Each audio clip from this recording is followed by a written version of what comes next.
Welcome back to the Kaspa Silver YouTube channel. In today's video, we're going to be covering some news topics that have happened with Kaspa in the past week or so. So let's go ahead and get straight into it. To start, Kaspa is currently hovering as a stable coin at this 1390 area. It's been like stuck at this area for like the past 2 days, and the volume is currently sitting at $52 million with the market cap at 3.3 billion, which currently puts our ranking at number 31. And Kaspa is slowly moving up in the ranks, but it's been very, very strong because Bitcoin did have a very volatile day yesterday, and the Kaspa BTC chart was really good, and it's currently staying at like 200 satoshis for each Kaspa. So the current supply of Kaspa is currently sitting at 23.78 billion, and the total mined is at 82.89%. Our current hash rate is a whopping 307 petahashes, and I say that just in awe because I was not even predicting. If you watch my mining videos, like I was not predicting the hash rate to move this fast. And our highest hash rate is at 319 petahashes. It's just crazy how fast it's going up.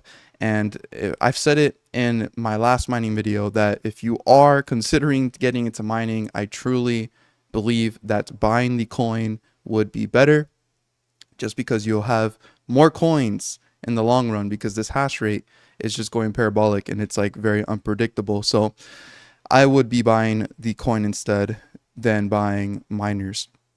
The current reward for Kaspa is currently sitting at 110 Kaspa per block. The next reward is going to be 104 Kaspa. That's happening in 5 days. Moving over to Kaspalytics, let's first take a look at where we at with the Rust migration. And as you can see, there's a lot of red, meaning that we are very close to completion with all the nodes moving over to Rust. We're currently sitting at 88% in the last 24 hours. So it's super close to 100%, which once this gets to 100%, we can for sure be seeing 10 blocks per second.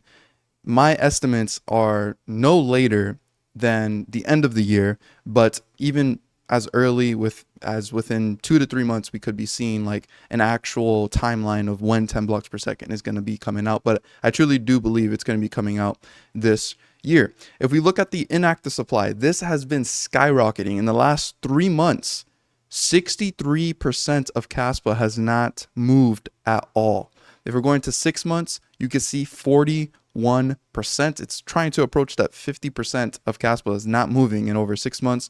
In the last year, 21% has not moved. And then the last 2 years, currently about to approach 5% of Kaspa has not moved at all. People are seriously just holding Kaspa.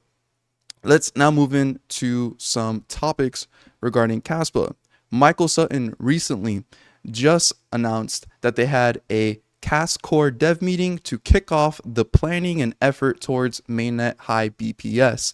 Agenda included things that must be perfected on testnet 11 as prerequisite, KIPs that require implementation, and design thoughts about gradual consensus forking logic.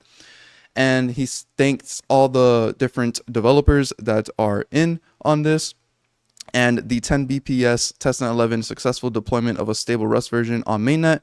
We're all looking forward to this next huge milestone. So the planning for 10 blocks per second has gone underway. We are sitting at over 80% of all the nodes being under Rust. So we're getting very, very close to seeing Kaspa on mainnet have 10 blocks per second, which will just be making history in the crypto space. Next, we have some news regarding Casplex. So Casplex is already live on testnet 11. They're as well preparing for 10 blocks per second. And if you are interested in getting more information about Casplex, you can head over to their website, casplex.org, and get their information for their Telegram that I believe is open, to see if you're interested in maybe developing tokens or maybe even testing Casplex on 10 blocks per second already, just to make sure that Casplex will be ready for 10 BPS. Next, we have Kaspador, who has been working on their own on a website to actually list every single token that comes out on Kaspa. So this is really cool to see that there's just community members that will volunteer themselves and their time to build things for Kaspa. And we constantly are seeing this on the Kaspa network, where people are just motivated to want to build on it. And that's just simply because of all the fundamentals Kaspa has.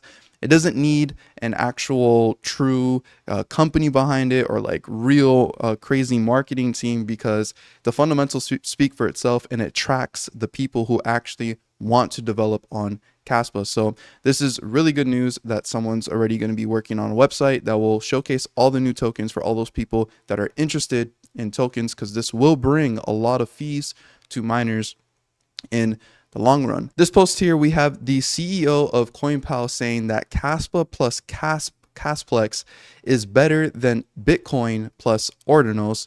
How if Kaspa plus Kasplex plus EVM layer 2 infrastructure? Kasplex serves as a foundational infrastructure for building layer 2 solutions on the Kaspa network. Its open and standardized protocol offers a robust framework for developers to create stable, scalable, and efficient layer 2 solutions, ensuring interoperability and future scalability while preserving the security and decentralization of the Kaspa network. The CEO of CoinPal truly believes that Kasplex is just going to be superior to Bitcoin and all the layer 2 solutions and ordinals, NFTs, tokens that are trying to be on Bitcoin. Bitcoin seriously cannot handle it, but Kaspa can, and it's going to be one of the best proof of work to handle this kind of stuff. So really can't wait to start seeing this live in action. And next month, we're going to be seeing this live in action. And when you guys are watching this, it'll already be June. So that's when Kasplex will officially go live, and we'll start to see tokens on Kaspa. And I really want to see the network get stress tested. Next, we had an announcement from Goldshell that they have released a KA Box Pro, and I was surprised that they released this, because literally like the KA Box only lasted probably for like 2 months on the market, and they already have a superior version to it. So I mean, man, I just feel like that's pretty messed up for the people who purchased the KA Box, when literally if they just waited like 2 months later, they could have got a KA Box Pro. But yeah, this thing is doing like, I think it was like 1.6 terahashes on like 600 watts or something like that. Yeah, it says it right here in the background. But yeah, I don't really care to purchase miners. I would be buying the coin instead, because the Kaspa price is just too cheap right now. Next, we have this from Kaspa Funding over here saying Satoshi Nakamoto sighting. If Satoshi can, you can too.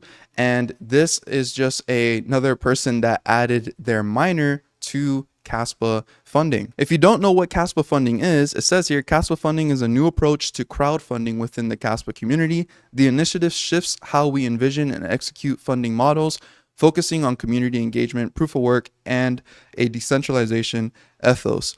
And the way this works is basically people from the community donate their hash rate. And when we all donate together, we can create a pretty significant hash power to generate Kaspa, new Kaspa, and mine it and put it into a wallet that can then be utilized to pay for future funding for development or anything that is important within the Kaspa community. If we look at the workers over here, you can see there's a list of different workers here, and I think this is a glitch that it's showing that there's currently 0 hash rate, but you can see that I am donating my KS0 Pro right here, and it's currently hashing array and giving some free hash to Kaspa Funding. If we go to 2 miners over here, we can actually see the actual workers that are currently mining on the Kaspa Funding address. And you can see here's mine right here. But currently the balance that's in Kaspa Funding is currently worth about $3,200, which is pretty cool to see, because this is all just donated hash power by the community. And now we got $3,000 ready to go if anything needs some kind of funding. So if you're interested in getting involved with Kaspa Funding, donating maybe some of your hash rate from your KS0 or your KS0 Pro, because you really don't care too much about how much they're making, but you do care about the future success of Kaspa, this is a good way to contribute to the community. So go ahead and check out this website, Kaspa Funding. They also have a Discord where you can get more information on how to connect your miner to 2 miners over here and get your name on the website as a worker. and be known as a community miner that is helping the Kaspa network grow and continue to thrive. Next, we have Kaspa around the world. So Kaspa Currency recently put out this post saying more Kaspa events this month. If you're in Austin, Texas area and are attending Consensus 2024 by CoinDesk, come meet up with Kaspa Hype Man, Woofy, and Chad Valentine, and that's also known as Rube Barbarian. Look for the Kaspa logo. And so Kaspa was at this event in Austin, Texas from May 28th to the 30th. So it's really nice to see that Kaspa keeps attending these events. People are volunteering their time to be a part of these events and represent Kaspa for the community so that Kaspa can get more attention and adoption. We also have another post here saying thanks to Chris for a great meetup in the UK. This was a Kaspa meetup, and you could see here that there was a few people in here that were actually willing to sit and learn about Kaspa. And then lastly, here we have another event that took place in Poland where Kaspa was at the Next Block Expo, and there was a global ambassador that was representing Kaspa again in this area. So it's really neat to see that in 3 completely different locations in the world, Kaspa is being represented so that it gets more eyes on it. Next, we have a few new listings that are not crazy significant, but it's always good that Kaspa continues to just get listed on places so that it's easy to get for certain people. And Kaspa was recently listed on Simplex and also on Femix. So these are some new places that Kaspa is currently listed on. And last but not least, the Kaspa library expands. A author known as Mickey Mailer wrote a book called Kaspa from Ghost to Night Off to the Heel, The Blockchain's Plight, and it's now in 3 versions. You can get the Kindle, the hardcover, or the paperback. I personally just purchased the hardcover and I actually already have it. I haven't had time to read it yet, but I did hear that it is really good. And within the book, there's like an interview with Jonathan where he was actually asking him some questions about Kaspa. So if you have not picked up this book yet, it's on Amazon. You can look it up. Just look up this title, Kaspa from Ghost to Night, and just put in the rest of the stuff there. And you should find the book on Amazon. So I hope you guys enjoyed this video covering all these recent news events for Kaspa. Before we go, if you have not considered getting yourself a cold storage device, I have 3 different cold storage devices that we're going to talk about. First is the Kaspa exclusive Tangent wallet. There's still 388 left. If you use the code Kaspa Silver, you can get 10% off. And I do receive a commission from you guys using that code, and it greatly does support the channel. So I really do appreciate that. Also, OneKey is another device that you can look into. And if you use the code as well, Kaspa Silver, you can get like 5% off. I also receive a commission for this. And lastly, you can look into Ledger Nano S Plus. This isn't a code, but if you use the link down below, you can get $10 worth in Bitcoin if you do purchase this Ledger Nano S Plus with my affiliate link. And I really just appreciate if you guys consider getting these cold storage devices, because they do secure your funds, because you're supposed to keep them offline and off exchanges. I do have videos explaining and reviewing all these wallets so you can make the best option for yourself. Go do your research, look into these wallets. I have looked at them myself, and I actually use all 3 of them because I split my Kaspa in between all 3 of them. But there's some videos here if you want to look into just getting one cold storage device for yourself to make the right decision. You can go ahead and watch these videos where I reviewed each one and talk about the good and the bad of each wallet. So thank you guys so much for watching. Please leave a like, subscribe to the channel if you guys are new around here, and as always, don't be average, be different.